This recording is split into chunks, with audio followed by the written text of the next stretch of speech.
नमस्ते बच्चों, आज हम पढ़ने जा रहे हैं velocity and speed. Velocity and speed तो बच्चों इसके पहले हम पढ़ा चुके हैं बच्चों rest, motion, frame of reference, distance and displacement. आज बच्चों हम पढ़ने जा रहे हैं स्पीड एंड वेलोसिटी के। तब पहले बच्चों स्पीड किसको बोलते हैं, वेलोसिटी किसको बोलते हैं, उसके बारे में पढ़ेंगे। तो स्पीड किसको बोलते हैं बच्चों? स्पीड इक्वल टू बच्चों फार्मूला होता है डिस्टेंस अपॉन टाइम। क्या होता है? Distance upon time. मतलब कि बच्चों स्पीड का मतलब होता है distance travel per unit time. मतलब कि यूनिट टाइम में कितना कोई बॉडी ट्रेवल किया, वही उसका स्पीड कहलाता है। यूनिट टाइम में याद रखना। तब बताओ बच्चों स्पीड के लिए डिस्टेंस अपॉन टाइम। इसको अगर यूनिट लिखना चाहेंगे बच्चों, इसका यूनिट क्या होगा? तो यूनिट लिख के देखते हैं। तो डिस्टेंस का यूनिट क्या होता है बच्चों? डिस्टेंस का यूनिट क्या होता है? मीटर। और टाइम का यूनिट क्या होता है बच्चों? सेकंड। क्या होता है? सेकंड। तो इसका यूनिट क्या होगा? स्पीड का यूनिट क्या होगा बच्चों? यूनिट हो गया मीटर पर सेकंड। ठीक है बच्चों, यूनिट मिल गया। अब इसके बारे में पता चलता है कि स्केलर क्वांटिटी है कि वेक्टर क्वांटिटी है, इसके बारे में पता कर लेते हैं। जिस तरह से बच्चे इसमें डिस्टेंस आता है, डिस्टेंस क्या है? स्केलर क्वांटिटी है। उसी प्रकार से स्पीड भी क्या कहला जाएगा? Scalar quantity. तो दूसरा इसमें क्या डालेंगे बच्चों? स्केलर। क्या डालेंगे? स्केलर। क्या है? स्केलर।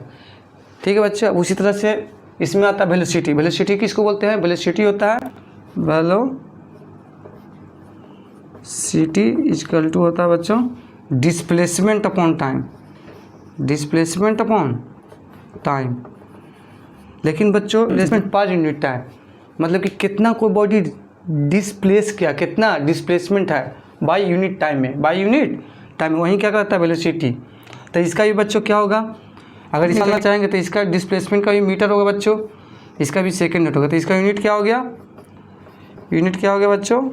मीटर पर सेकेंड। यूनिट क्या हो गया? मीटर पर सेकेंड।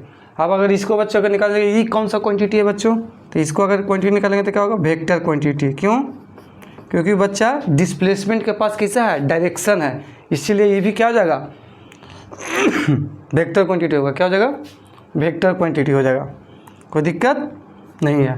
तो वेक्टर क्वांटिटी पढ़ समझ में आ गया बच्चों। स्केलर क्वांटिटी समझ में आ गया। अब इसके बाद आता है बच्चों जिस तरह से स्पीड में होता है कि एवरेज स्पीड। क्या आता है बच्चों? Average speed. Average speed.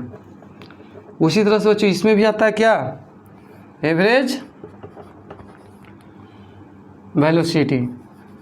ठीक है बच्चों, इस तरह से इससे एवरेज स्पीड आ गया, एवरेज वेलोसिटी आ गया। इसमें भी एक टर्म और होता है इंस्टेंटेनियस स्पीड। क्या आता है तीसरा टर्म?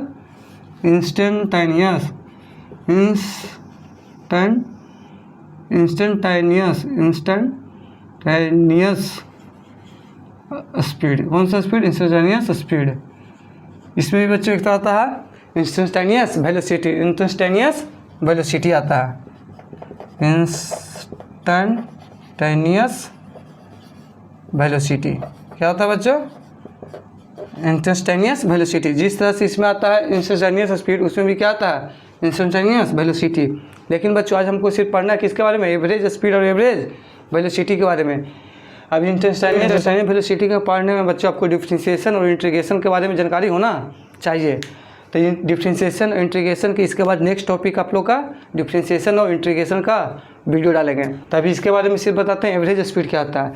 जिस तरह से अगर स्पीड होता है डिस्टेंस अपॉन टाइम, इसीलिए एवरेज स्पीड होता है क्या? Total distance. Total distance by total time. क्या होता है? Total time.